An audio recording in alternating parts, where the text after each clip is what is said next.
গত কয়েকদিনের যে অতিবৃষ্টি এবং স্বাভাবিক জোয়ারের কারণে লক্ষ্মীপুরের যে নির্মাণগুলো রয়েছে প্রায় 40টি এলাকায় যে প্লাবিত হয়েছে। এর মধ্যে লক্ষ্মীপুর পৌরসভা, রায়পুর, রামগঞ্জ এবং যে রামগতি পৌরসভা রয়েছে, এইসব পৌরসভায় কিন্তু যে হাঁটুর উপরে কিন্তু প্রত্যেকটি সড়কে এবং বাসাবাড়িতে পানি উঠেছে এবং এতে করে প্রায় 4.5 লাখ লোকের মতো মানুষ পানিবন্দী হয়ে পড়েছে। তবে আমরা এই বিষয়ে কথা বলছি, এখানকার জেলা প্রশাসক যে সুরায় জানার সাথে খুঁটিনাটি জানিয়েছেন ইতিমধ্যে 576 মেট্রিক টন চাল এবং 10,76,000 টাকা এবং নগদ যে শুকনা খাবার তারা বিতরণ করছেন। পাশাপাশি আমরা কিছুক্ষণ যে পরেই কিন্তু বিভিন্ন সংগঠনের পক্ষ থেকে ক্ষতিগ্রস্তদের মাঝে যে ত্রাণ বিতরণ করা হবে।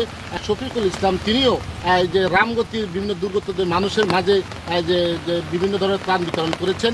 এর বাইরেও কিন্তু বিভিন্ন সংগঠনের পক্ষ থেকে তারা যে সামনে যে যারা ক্ষতিগ্রস্ত হয়েছেন তাদেরকে ত্রাণ দেওয়ার ব্যবস্থা নিচ্ছেন। কিন্তু আমরা এর মধ্যে যে রামগতি, কমলনগরের যে বেশিরভাগ যে এলাকাগুলো রয়েছে, যে সর আবদুল্লাহ, বয়সর, তেলেছর, যে সর আলেকজান্ডার, জনতা বাজার, বাংলা বাজার, বড়খেরি এবং রাইয়া, যে কমলনগর উপজেলাদের মাতাবরহাট, সর লুদুয়া এবং নাসিরগঞ্জ সহ এই যে এলাকাগুলো রয়েছে প্রায় 40টি এলাকা এখন প্লাবিত। কিন্তু প্রত্যেকটি বাসাবাড়িতে কিন্তু মানুষ পানিবন্দী হয়ে পড়েছে।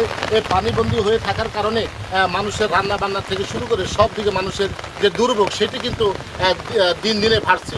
তবে এই পানি কিন্তু আরও বাড়বে এমনটি বলেছেন যে পানি উন্নয়ন বোর্ডের নির্বাহী প্রকৌশলী যিনি রয়েছেন নাহিদুজ্জামান, তিনি বলছেন সামনে যে পূর্ণিমা রয়েছে, এই বর্ষার কারণে পানি আরও বাড়বে, যে এতে করে যে নদীর যে ভাঙন সেটি ভয়াবহ আকার ধারণ করছে।